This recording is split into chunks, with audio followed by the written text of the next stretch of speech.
Hello, my name is Penelope, and this is a story about me, my overbearing parents, and my first boyfriend. I'm sure you can tell that this is a horrible mix from the start. And it was. In fact, it was so bad that I ended up finding my mom's missing jewelry on my boyfriend's Instagram. That's insane, right?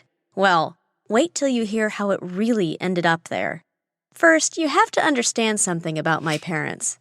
I'm an only child, so growing up, they gave me a lot of attention. I mean, a lot. But don't get me wrong. I love my parents, and the attention that they gave me let me know how much they loved me. However, when I started getting older, their protection of me reached crazy levels. It got to the point where I couldn't do anything a regular teenager would normally do. I was always under their control, and it made me feel imprisoned. I remember when I wanted to try out for the soccer team at school. I really loved sitting in the stands and watching my friends play.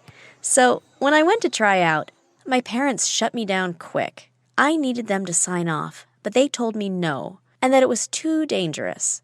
Then there was a time when I wanted to go on a camping trip with the school. I thought my parents would allow it because it wasn't far away from the neighborhood, and there would be multiple teacher chaperones watching us. However, again, I was wrong. They told me it was too dangerous, and they didn't think I was ready for it. It was so frustrating. Why did they have to be so unfair? Couldn't they see things from my point of view? Then came high school. I was determined to break away from the hold that my parents had on my social life. I started hanging out with friends more, ignoring my parents' constant nagging, and was finally having fun. That's when I met John. John was a bit of a mystery to everyone. He was aloof and popular. Nobody knew too much about him. And when he looked at me, I could tell that he was sizing me up. I really liked him, and he seemed to like me too. So after spending time together during the day, and some phone calls that lasted late into the night, we started dating. However, like so many Romeo and Juliet moments, we were forbidden to see each other. This was mainly my parents' doing, of course. They didn't like John, and they didn't hold their tongue. They told me repeatedly to break up with him. One time, we even had a huge argument about my life, though it could hardly be called that anymore. They screamed that I was making a mistake. They screamed things like, "He's no good, and we forbid you to see him." That argument lasted a long time, with us going back and forth. I told them that it was my life to live. I was making good grades, and they had no right to tell me who I should or should not date. In the end, I stormed off to my room and locked myself in for the rest of the night. It was a horrible fight, but I was so upset that I didn't want anything to do with them at the moment. A week went by without us talking to each other. I was still going to date who I wanted, and my parents still didn't approve. One day, my mother came to me and told me that some of her jewelry was missing. I told her that I haven't seen it. That's when she gave me a sideways look. Then she said something that really set me off. "Did your boyfriend see it?" I knew right away what she meant. I just didn't think that she would stoop so low as to say it. I told her no. Then she stormed away. It was becoming a habit in our house.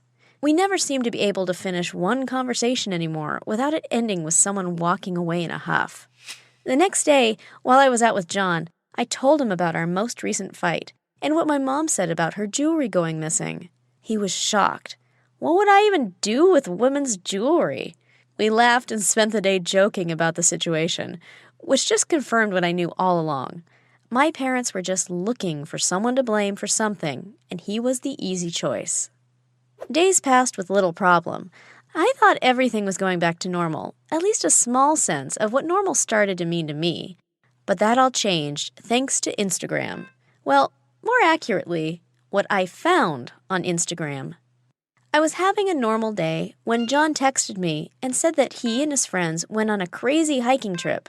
When I asked to see pictures, John told me that he uploaded some on his Instagram account. I was about to check it out, and that's when everything changed. As soon as I searched his name, a different account popped up to what seemed to be an additional account by his name. It also had his profile picture. I found it pretty weird, so I clicked on it and I requested to follow. A few minutes after, my request was approved, and there was my shock. The account was full of jewelry pictures for sale, but not just any jewelry. It looked like my mom's jewelry. I thought I was imagining things. I mean, it couldn't have been the jewelry that my mom was missing, right? I was in total disbelief. But what convinced me was the date that these pictures were uploaded.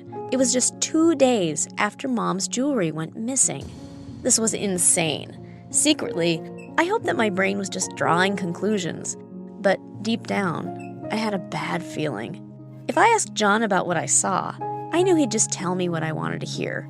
I racked my brain for hours, trying to figure out what to do. Then I texted John and invited him out for a date the next day. If he was gonna lie, I wanted him to do it in front of my face. The next day, I met up with John in the park. It was a beautiful day out, but I could hardly focus. I didn't know if he'd tell the truth, but there was no going back. John arrived with a smile. He walked up and gave me a big hug. I still don't know how to feel, so I was a bit tentative. "Is something wrong?" he asked, and I guess my behavior made it obvious that something was off. I told him that we needed to talk, and led him towards the benches by the edge of the park. It took me a second to collect my thoughts. It was now or never. I asked him about the jewelry again. I explained exactly what was missing, a pair of earrings and 3 bracelets. I even told him the date that it went missing. He just looked at me confused. "I have no idea," he said. "What made you bring this up?" I sighed heavily. "Sorry," I said. "My parents still insist that it was you." I grabbed his hands and looked him in the eyes. "But I told them that you would never do something like that because of how much we care about each other." He smiled at me, then reached up to brush some hair behind my ear. "Of course," he said. "I love you more than anything." I smiled back at him. "You do?" I pulled out my phone. "How about this page I found on Instagram?" John was speechless for a moment. He then insisted that the page wasn't his. "That's the first time I've seen this," he said. At that point, I had enough with John. He was a liar and a thief. And the worst part? My parents were totally right about him. I screamed, "We are done!" with tears in my eyes. I was extremely upset. I thought he really loved me. Before John could say anything, I skipped the scene and went back home. What I had to do next was actually the hard part. I had to tell my parents about my discovery.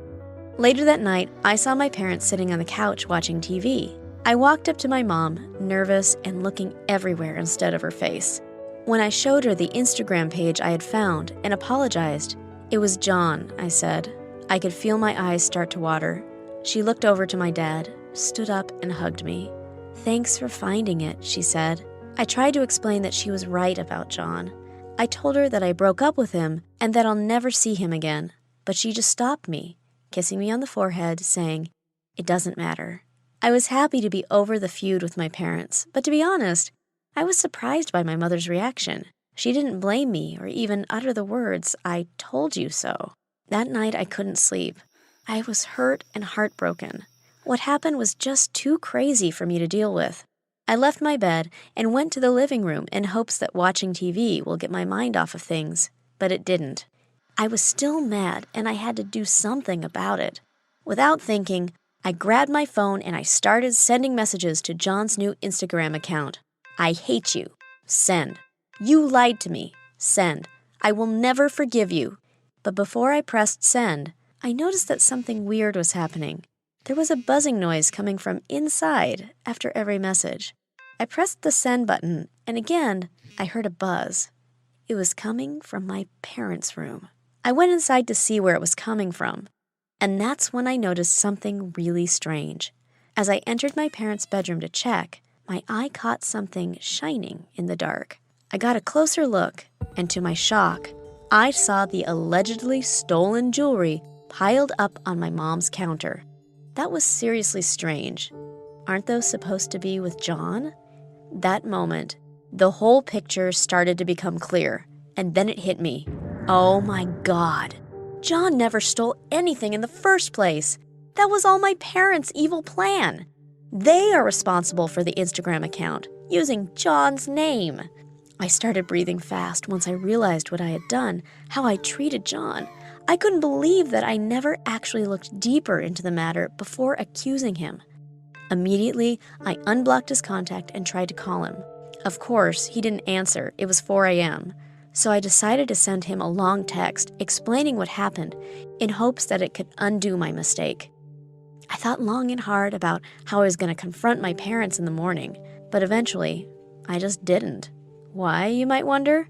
Well, I really couldn't deal with them anymore, so I decided to get back at them in my own way. You see, John ended up understanding the whole situation, and he never blamed me for anything. And when I told my parents we got back together, the look on their faces was worth $1,000,000. "But he's a thief! He's a bad person!" my mom screamed in shock.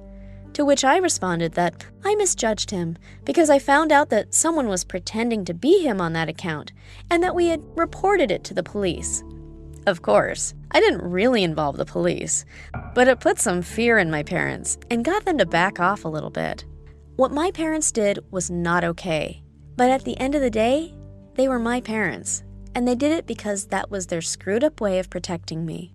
I guess that sometimes we shouldn't really judge things too quickly just because they appear in a certain way. All in all, I was happy to be over with this mess. Please let me know what you thought of my story. Would you have done something differently? Let me know in the comment section below. And don't forget to like this video and subscribe to the channel for more stories.